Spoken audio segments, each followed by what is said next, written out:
On May 21, 1946, a 14-pound plutonium-gallium sphere transitioned into a prompt critical state for exactly 0.09 of a second. This historical anomaly produced no shockwave and no kinetic blast. It was a strictly localized failure of neutron geometry. Plutonium-239 is an artificial isotope. Its natural radioactive decay occurs over tens of thousands of years, meaning a solid sphere of this material sitting on a desk is highly stable. We are going to deconstruct the exact 0.09-second phase transition where that stability collapsed, mapping the mathematics of the neutron budget and the resulting biomechanical destruction. The core did not exist in isolation. It interacted with a secondary geometric component, a beryllium clamshell designed to perfectly encapsulate the fissile sphere. The physical tool used to maintain the separation between these two boundaries was a standard hardware store flathead screwdriver. Early Los Alamos engineers monitored this highly sensitive phase-space boundary via manual manipulation, physically lifting and tilting the heavy beryllium shell by hand. These physicists possessed brilliant theoretical minds, yet they frequently worked with near-critical systems using analog methods that were sensitive to the slightest environmental interference. This experimental design meant the safety profile of the core rested entirely on the physical tension of a single scientist's wrist. This blueprint illustrates spontaneous fission. Plutonium atoms split, ejecting fast neutrons outward. We track this neutron budget using the multiplication factor, K. At less than 1, the reaction decays, but lowering the beryllium shell acts as a neutron mirror, bouncing escaping particles back to the center.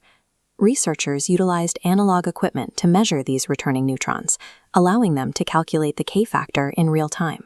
The premise of the experiment was to manually alter the physical gap, trapping exactly enough neutrons to balance the budget at a K-value of 1.0.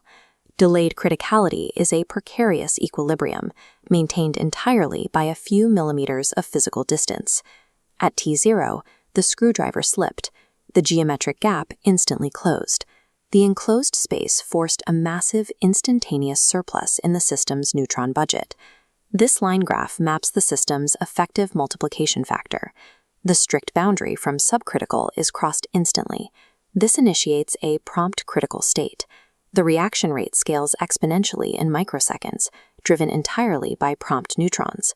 The immediate visual marker of this specific state was a localized, eerie blue light flooding the immediate space.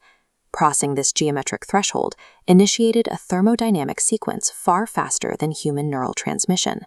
No physical reflex could stop it. If the system achieved prompt criticality, why didn't it yield a massive kinetic explosion? The metal triggered an instantaneous negative feedback loop through thermal expansion, pushing the material outward in fractions of a microsecond. As the intense internal heat expanded the plutonium-239, its physical density drastically dropped.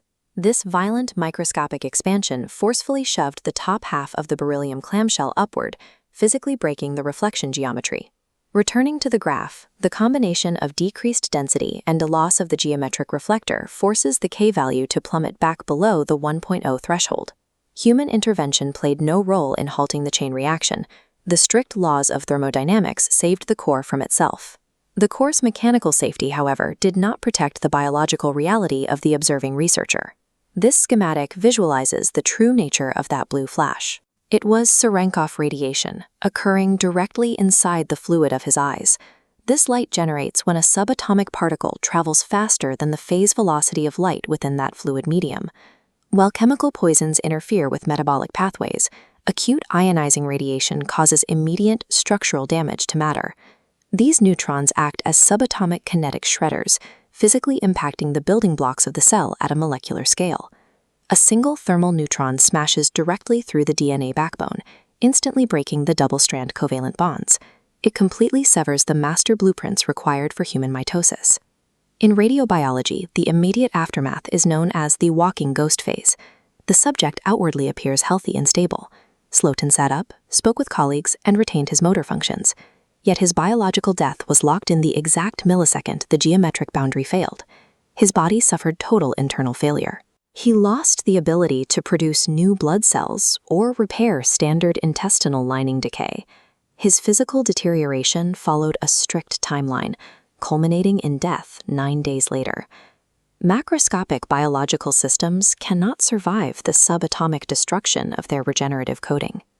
This 14-pound sphere functioned as a precise machine, following the laws of thermodynamics with absolute mathematical indifference. The boundary between a safe and a supercritical state is not dictated by mass alone, but by precise, unforgiving physical geometry. This 0.09-second event abruptly ended the manual, analog era of early nuclear research. In extreme physical environments, phase boundaries must be dictated by pure mathematics, never human hands. What other historic deviations in subcritical systems or radiobiology should we rigorously deconstruct next? Let us know in the comments.